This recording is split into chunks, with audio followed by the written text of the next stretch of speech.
I had always been a fan of browsing Craigslist for deals and finding unique items that I couldn't find anywhere else. One day, I stumbled upon an ad for a vintage record player that was in perfect condition.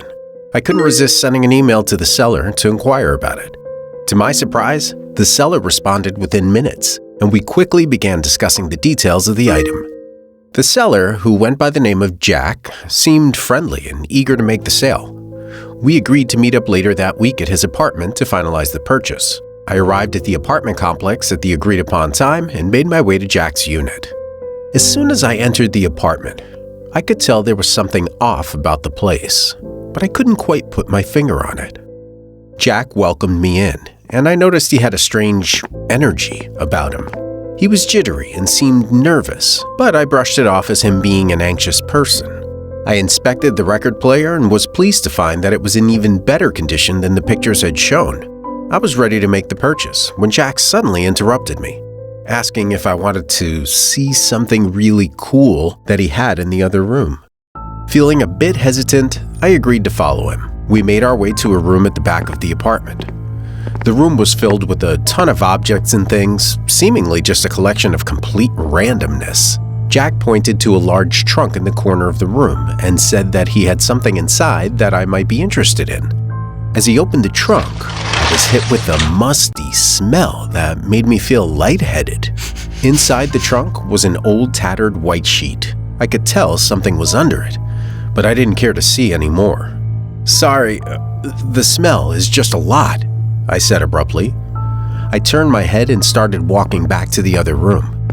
He stood by the trunk, still calling me back to take just a quick look and saying that I wouldn't regret it. I was too shaken by the strange feelings to even stay. I ignored him and walked right out of his door and out of the apartment complex. I was still extremely lightheaded and seemed to be getting even more so. I stumbled to my car as fast as my feet could carry me. I got in and drove for maybe 20 seconds, barely getting out of the parking lot before I pulled to the side. I felt like I was going to pass out, and I must have, because a few minutes later, I woke up. I was groggy and lightheaded, but I managed to drive further down the road and turn into a neighborhood where I pulled over. I uncontrollably passed out again. The next part was harder for me to remember, but when I woke, it was darker outside and my head was foggy and unclear. I couldn't make out organized thoughts. Everything was just a blur. Somehow, I managed to drive home, and as the night went on, I slowly gained more consciousness. As soon as I was able to formulate my thoughts, I called the police. They got to the apartment and were allowed in, but Jack claimed that he had no such trunk, and they never found one. Nothing progressed after that night, but I know something was off. Maybe I'm just paranoid, and the smell was just a regular smell that made me freak out for some reason. But I'm pretty sure he had some type of narcotic gas coming from the trunk, and if I had stayed much longer, I might not have made it out. If you hit that like button, there's a good chance someone else's spine will get tingled by these stories.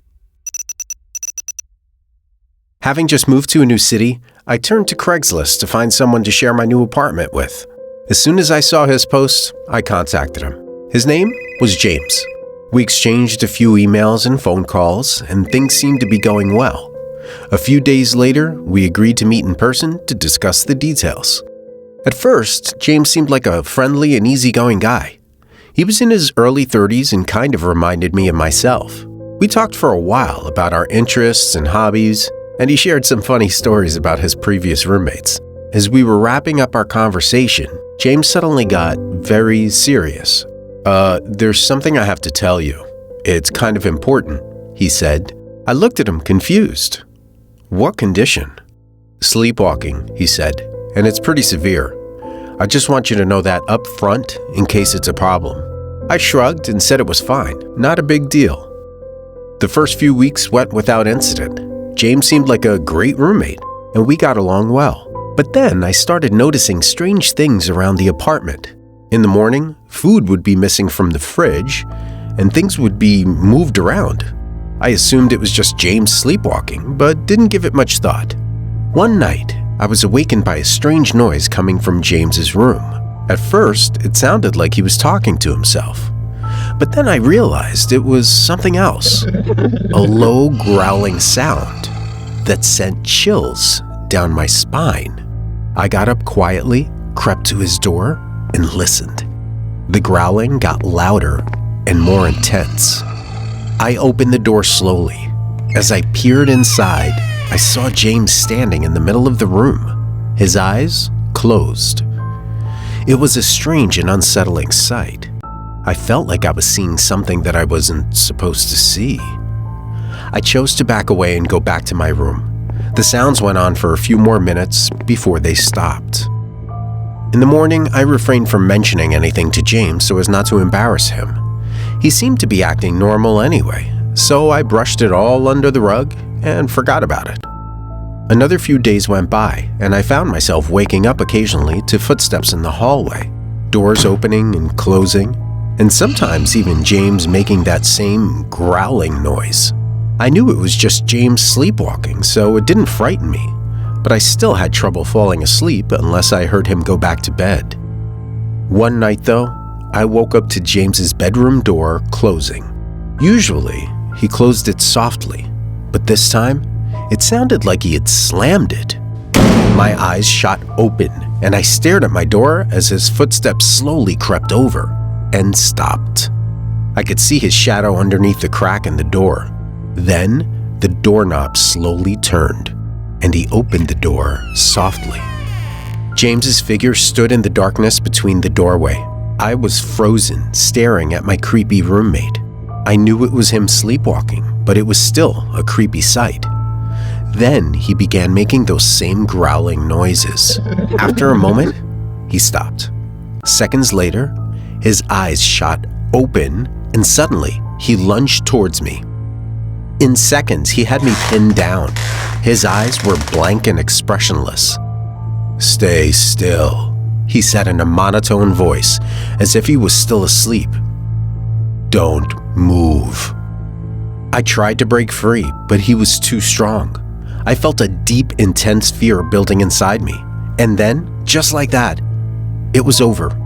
James released me and slumped off the bed, lethargically walking back to his room and closing his door softly behind him. I got up and locked my bedroom door, then stayed up for the rest of the night.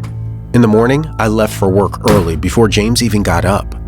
I dreaded the thought of seeing him at home after work because I knew it would make things awkward. But when I pulled into the driveway, his car wasn't there. I then noticed a lot of things missing from the house, and when I checked his room, it had been emptied. I tried calling James over the next few days, but never got a response. I never heard from him ever again. I have no idea why he left. Maybe he somehow knew what he did and felt ashamed? But if he was truly sleepwalking, then he wouldn't have any memory of it. It still freaks me out, and my mind associates the encounter with Craigslist. So I stopped using the site. I just hope James really was sleepwalking, because I'm worried that if he wasn't, then he might come back. I stumbled upon a Craigslist ad for a beautiful antique piano at an unbeatable price. I'd been really searching for one for a while, and these types of pianos can be unbelievably expensive if the seller knows its true value. I emailed the seller, and he quickly replied. He seemed friendly and said he was excited to meet me and show me the piano. The address he gave me was a bit off the beaten path, out in a rural area outside of town, but I didn't think anything of it. Thursday evening, right on schedule, I hopped in my car and started the drive out there. It was already dark, and the winding roads were getting more and more questionable as I went along. I was quickly becoming unnerved. When I finally reached the address he had given me, it looked like an old church. I guess I just didn't know the difference between an old farmhouse and an old church. They kind of looked the same in my mind, so I thought that's what it was. I saw the man walking out of the front door, waving at me and calling my name. Hesitantly, I got out of my car and began to make my way over to him. He was tall and thin, with dull, beady eyes and a quirky smile. He seemed friendly, but there was something off about him. "Welcome," he said. "I hope the drive wasn't too bad." I nodded, trying to compose myself and push aside the uneasy feelings. He led me inside the place, which I immediately noticed was actually an old church, but it had been converted into some sort of makeshift musical instrument museum.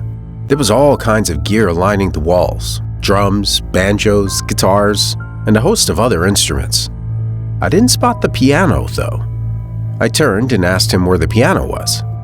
"Downstairs," he replied. I hesitated, something not feeling right with the way he said it. Nonetheless, I followed him down a narrow hallway where a staircase led down below.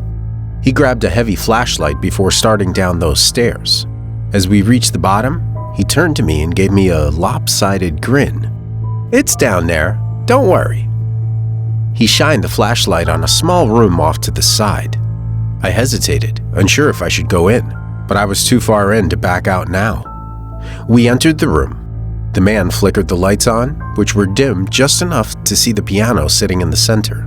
The problem was, it looked nothing like the picture in the ad. The wood was chipping, keys were missing from one end of the keyboard, and it was quite a bit smaller than I anticipated.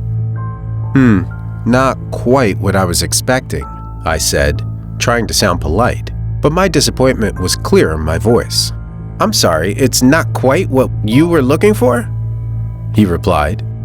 He crossed his arms and leaned against the wall, watching my every move. I felt like a trapped animal, self-aware and panicky. The whole setup was weird, and I felt like I needed to leave. Thanks for this. I think I'll pass on it, though," I said, looking over at the man who was still leaning against the wall with the crooked smile on his face. "Is there anything else you'd like to look at?" he asked. No, I'm okay," I stuttered, feeling threatened by his tone. "I think that's all for today." I quickly rushed out of the room, entering the dark, unlit hallway. I managed to find the stairs and quickly made my way up, leaving out the front door. Even though I had managed to escape, I couldn't shake the feeling that there was something more sinister going on. Maybe it was the way John had looked at me, or the way he acted, or just the tone in his voice. When I got home, I opened my laptop and looked up the address online. It showed a picture of the old church labeled as a historical music museum, open only on the weekends for viewings. I looked into it further and didn't find any information about them selling anything. My body shook, and I closed my laptop. I'd likely escaped something awful. I was already skeptical with sites like Craigslist, but after that, I was done. I haven't used Craigslist or even Facebook Marketplace after that night because really, when you think about it, you're taking a gamble on your life over some used items. Don't use Craigslist, and if you do, never let your guard down. Thanks for listening. If you want to help build the True Chiller community, like, subscribe, and share.